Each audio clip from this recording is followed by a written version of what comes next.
রোজ calling বেলের শব্দে ছুটে যাই তুমি আসবে বলে। নিরাশ হই রোজ, তবুও আশায় কোনো ভাটা পড়েনি।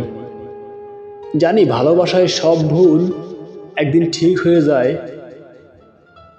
আজ বহুদিন পর কলিং বেলের শব্দে দরজা খুলে আবার হতাশ হলাম। তুমি নেই, তবে তোমার পাঠানো একটা চিঠি পেলাম। তাতে শুধু লেখা ছিল, কিছু গল্প অসম্পূর্ণই থাক, ভালো থেকো প্রিয়।